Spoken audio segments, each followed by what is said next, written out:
natin ay ano nagwo-work itong car wash na to. Kano ang isang car wash na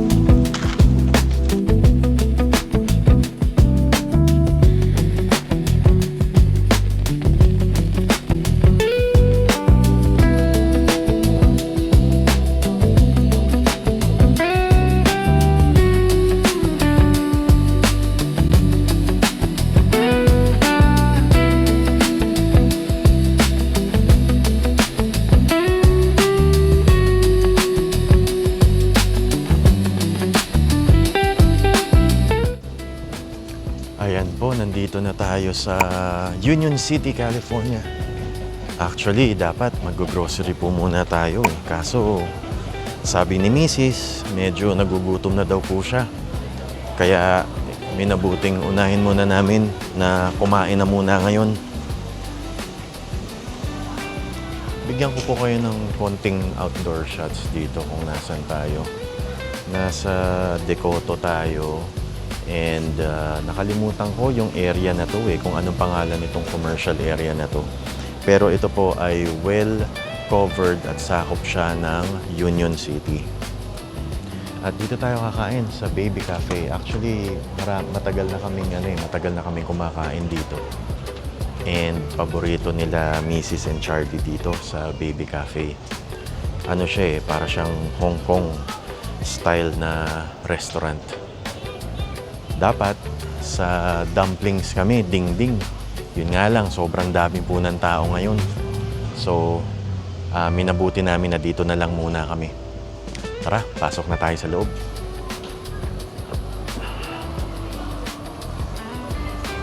Saan ba sila nagpunta? Kasi nauna na sila Ayun. Okay.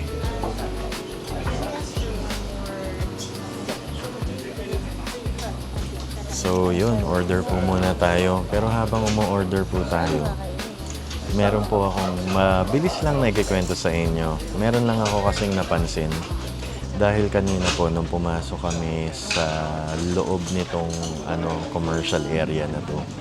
Of course, marami pong mga tao or pedestrians na tumatawid. Ngayon, napansin ko lang nung pinapadaan namin yung mga pedestrians po para makatawid sila. Ayaw nilang tumawid. Yung parang kinakampayan po kami na gano'n na dumaan na daw kami. And coincidentally, yung mga pedestrians po yun, syempre ito po lugar kasi ng mga Asiano to. So maraming mga Asian na mga stores, groceries, restaurants, ganyan.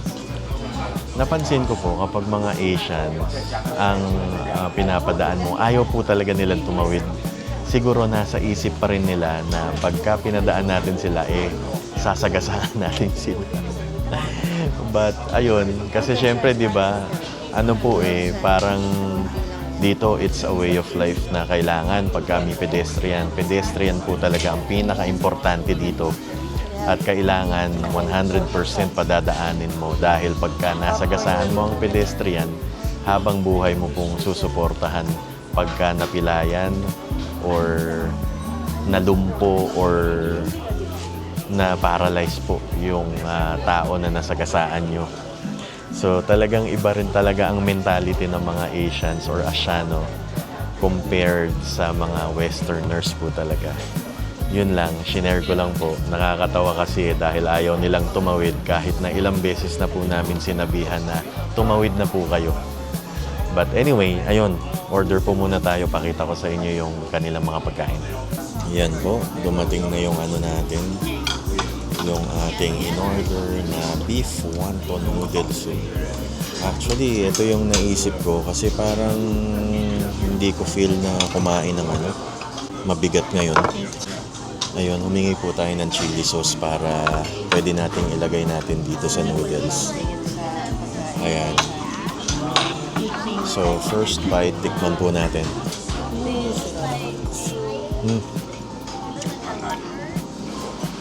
Okay siya, panalo yung sabaw.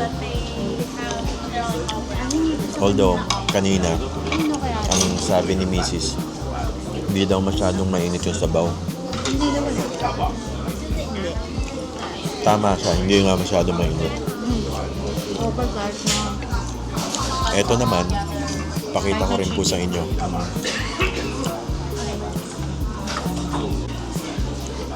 Tapos, bumili po, ang in-order po naman ni Mrs. ay sweet and sour chicken. Ayan, mukhang masarap ano. Perfect na perfect po yan sa rice. Yung kay Charlie naman,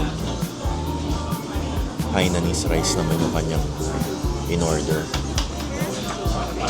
Madalas po namin bilhin to yung Hainanese rice na yun. Ayan po, nakatapos na tayong kumain. Okay ba? Kumusta ba kayo? Nabusog ba kayo? Nabusog ba kayo? Oo, masarap. Nag-enjoy ako sa Saan ka nag-enjoy? Sweet and sour chicken? Ayan. Nag-enjoy daw sila dun sa ating pagkain. And ngayon, ang oras po ay 6:30 na po ng hapon. Ngayon, nagkaroon kami ng diskusyon sa loob habang kumakain po kami na parang hindi na po magandang idea na mag-grocery ng ganitong oras. Dahil since gusto rin po namin bumili ng gulay tsaka mga isda, naisip namin na baka hindi na maging fresh or parang napagpilian na yung mga bibilihin namin sa grocery. So, inisip namin na siguro baka bukas na lang ng umaga.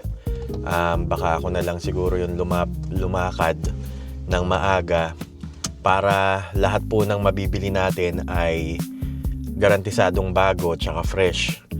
Mamaya po siguro pag-uusapan na lang namin kung ano yung mga gusto nilang pabili para ako kuha na lang ng kuha. And then siguro depende kung ano yung mga ulam na gusto namin lutuin for the week. Yun po yung bibili namin. Sumama na lang po kayo ngayon and we will see you later. Yan, dyan po si Mrs. Nag-car wash po kami. Bumaba ako talaga specifically para ipakita sa inyo kung paano nagwo-work itong car wash na to. Ayan. Yan, backward daw. Please park the car and keep the handbrakes on. Please do not leave the car during the car Ayan, wash. nakikita nyo po yung sahig umaandar. Kasi mag-automate na po siya ng car wash niya. So abangan po natin siya sa kabila. Pupunta tayo sa kabila hanggang hintayin po natin na matapos yung kanyang car wash. Kasi doon po yan lulusot doon sa kabila para abangan natin siya na matapos po. Ayun, kanina na lang po kami kasi since hindi naman po natuloy yung ating pagpunta ng grocery today. Plinano na lang po namin for tomorrow morning. Siguro kung magigising po sila ng maaga, sasama po silang dalawa ni Mrs. tsaka ni Charlie. Kaya kanina, quick stroll lang po kami sa mall. Pinakita ko po sa inyo na, ayan, nagpunta po kami ng Valley Fair. And then, nag-ikot-ikot lang po. And then, meron lang pong binili ng konti. Tapos, bumili lang po ng drinks. Nag-ikot sa Macy's. And ito na yung kasunod nun. Yun. So, ipapakita ko po sila Mrs. and si Charlie. Andyan, oh. Ayan na siya. Ang ganda po nito kasi ang ginagawa po namin dito, nagbabayad po kami ng monthly. And na-maximize po namin yung payment namin monthly. Dahil po mahilig po kami magpalinis ng sasakyan at mag-car wash, na ma-maximize po talaga namin yung binabayad namin dito. And we only pay $20 a month. Imagine niyo po kung magkano ang isang car wash. Nasa $12 to $13 po ang car wash kada pasok. Ito po, unlimited. Very unlimited po ito. Kaya pwedeng paulit-ulit. Sa ganyan pa lang, nakaka-almost, na kami, $26 na po kami sa dalawang pasada niya yan. Nakadalawa na po kasi kami ngayon para siguradong mas malinis talaga yung sasakyan. At nakakatuwa dahil dahil convenient po siya para lalong-lalo na sa mga bagong sasakyan na hindi naman masyadong nadudumihan. Pero yun nga po, ito ay limitado lang for one vehicle. Ibig sabihin po noon, kung gusto po namin magdagdag ng panibagong sasakyan, kailangan po naming i-register yon at magdadagdag po kami ng panibagong $20. At ibig sabihin po noon, kung dalawa po yung ipapasok namin na sasakyan at i-register, $40 po yung ibabayad namin. Ayan, tapos na po sila, misis. Ayan. Ngayon, ang gagawin ko na lang po dyan ay pupunasan na lang po siya ng mabuti. Since usually pag mga automated car wash po kasi, hindi naman masyadong natutuyo. Kaya ako na po ang susunod na kikilos para matuyo natin tong sasakyan. Kaya punas-punas po muna tayo.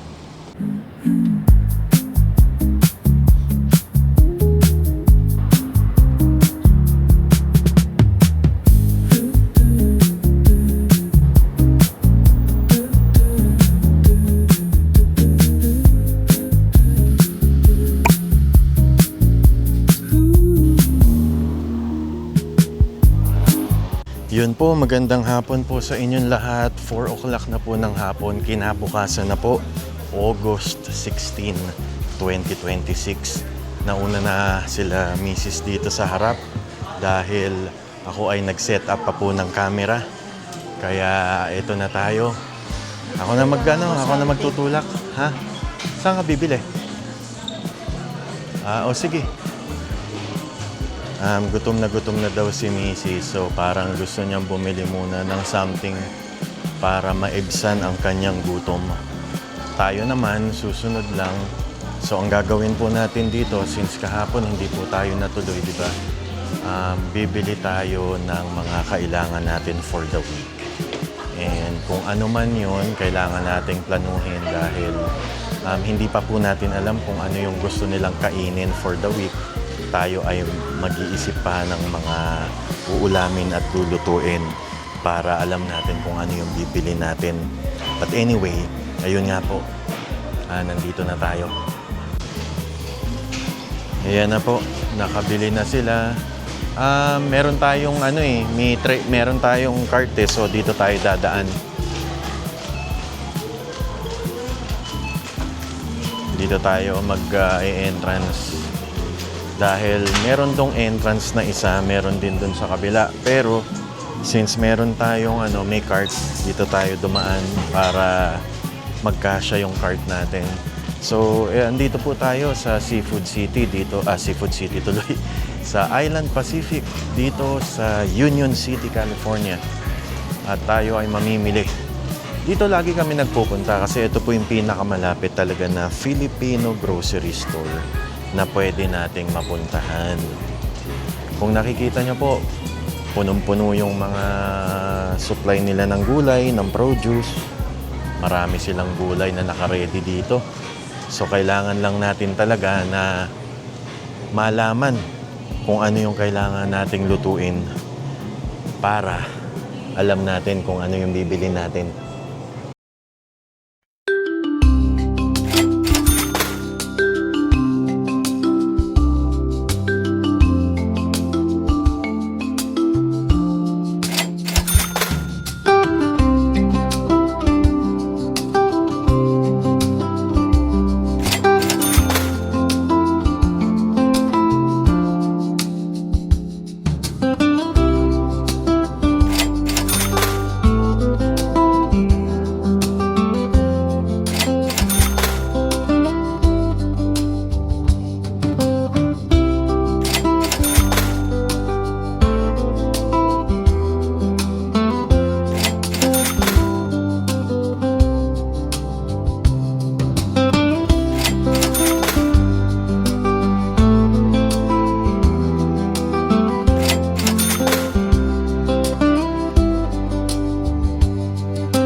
dito po sa loob ng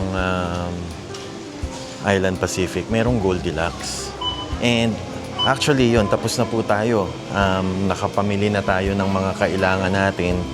Pero andito sila Mrs. and si Charlie, pumasok sa loob ng Goldilocks para mag-check dahil parang gusto daw nila ng mocha roll. Ngayon, Roll na ha. tinitignan nila. Ito yun.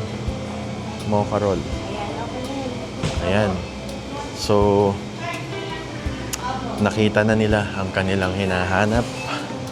Tayo ay babalik na dito sa ating grocery cart kasi baka may kumuha. Alam nyo naman, di na po natin masabi.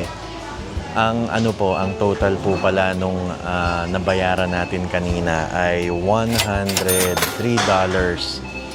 Pero since meron po kaming membership dito, parang yung point system, nabawasan po siya ng $5. So originally, dapat $108 po yun, yung total ng binayaran namin.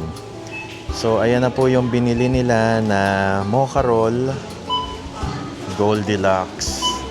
At ewan ko nga kung saan pa merong Goldilocks sa mga ibang lugar dito sa pero alam ko ito na lang yung Goldilocks na alam ko.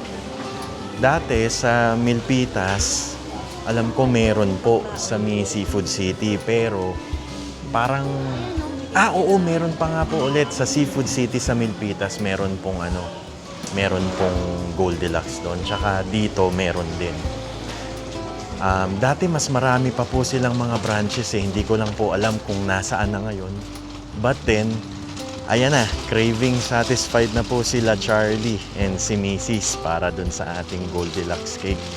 Anyway, ang oras po ngayon ay 4:57 PM na. Nabili na namin po yung lahat ng mga kailangan namin for the whole week. Pang tinola, gusto rin daw ni Mrs. tsaka ni Charlie ng pang spaghetti. Ako naman po, bumili lang po ng isda tsaka carrots kasi gusto ko pong i-stir fry yung ating mga natitirang repolyo sa bahay kasi meron po tayong repolyo na natitira.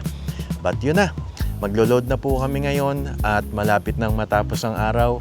Pero bago yan, magkarga muna tayo ng mga pinamili natin galing sa Seafood or Island Pacific.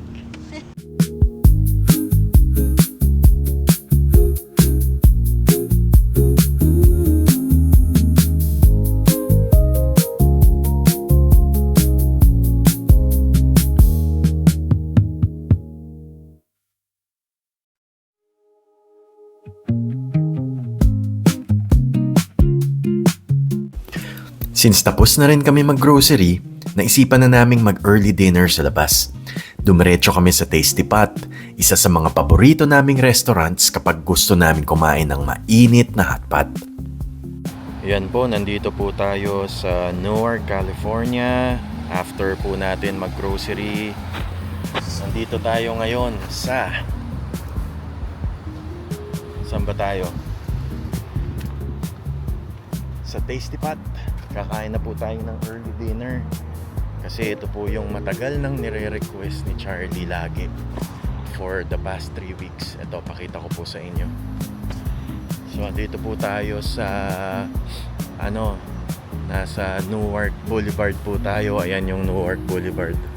And ito po yung Tasty Pot. Yan. Silipin po natin yung main road bago tayo pumasok. Sila Mrs. and Charlie na ando na sa loob Pero gusto ko lang pong pakita sa inyo tong labas. Diba? Ayun. Doon po sa kabila, doon po tayo nagpapagupit. Nung kabilang side na yon. Tapos yun po, papunta pong Union City. Tapos ito, paloob na po ng ng Newark.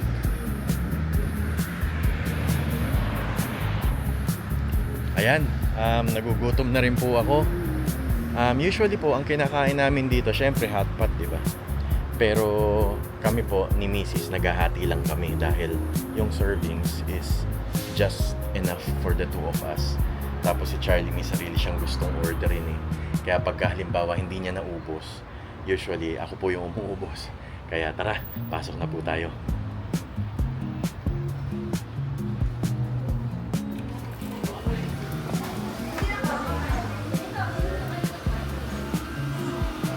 happened to you, man? You're sleeping?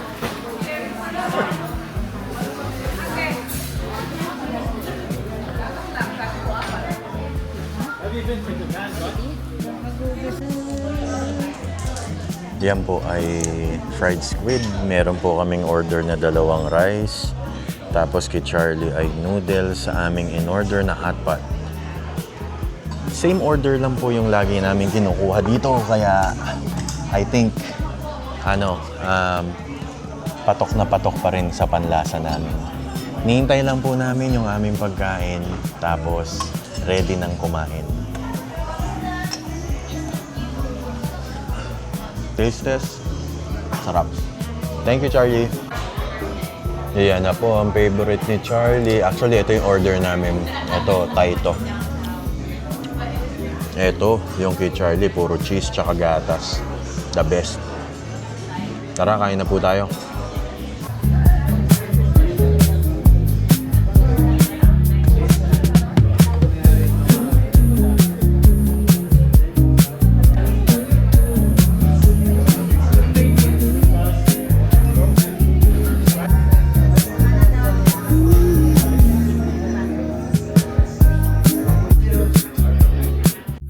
Nasa Bingsu po tayo ngayon. Katapat lang siya nung kinainan natin. Tapos na kaming kumain. Nag-request tong si Charlie kung pwede daw kumain dito.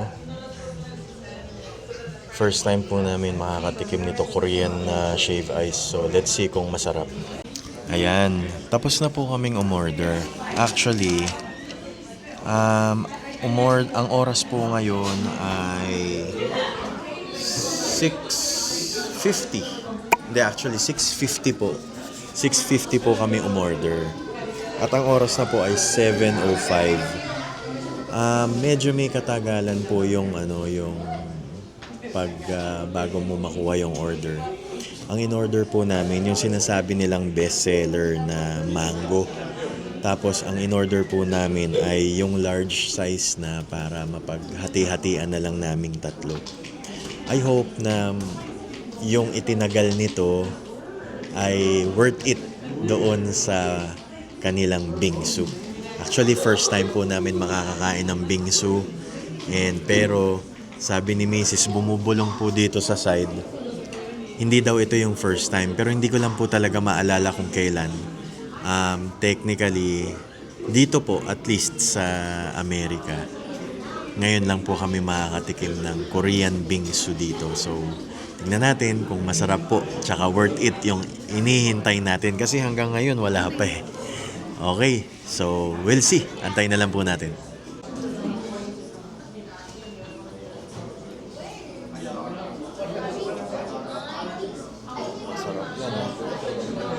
Mukhang masarap.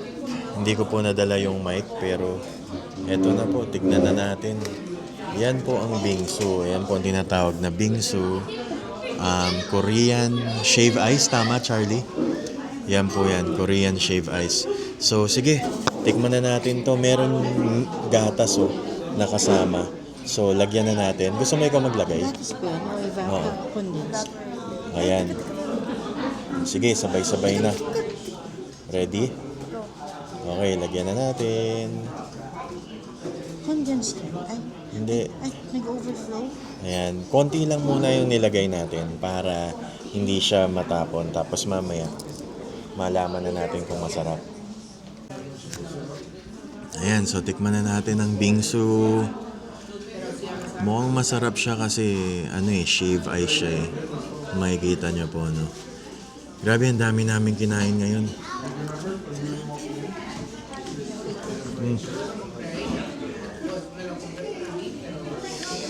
Yung mangga nila, apple mango.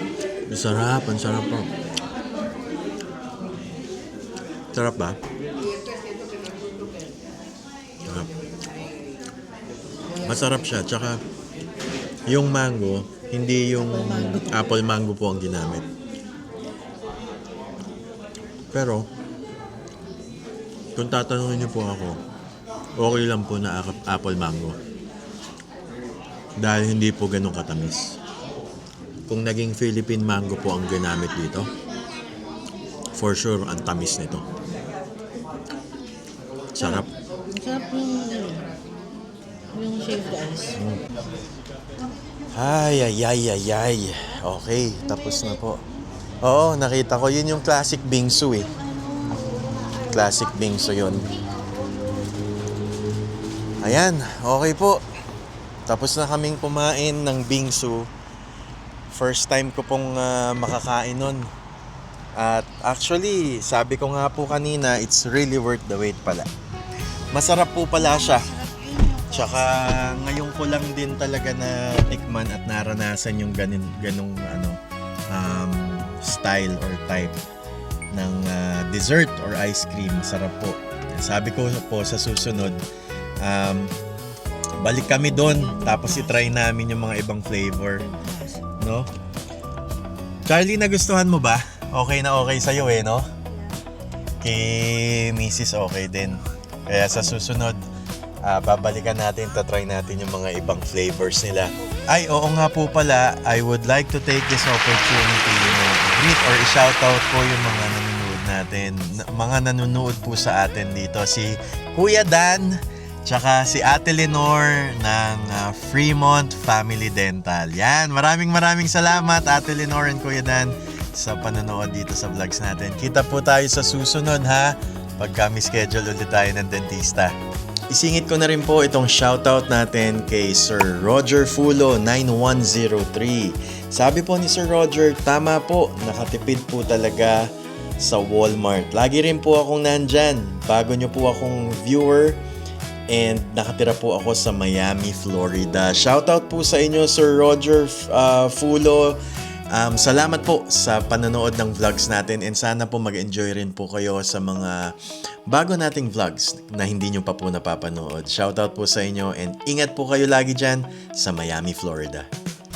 So ayun, siguro po tapusin na natin yung vlog natin ngayon.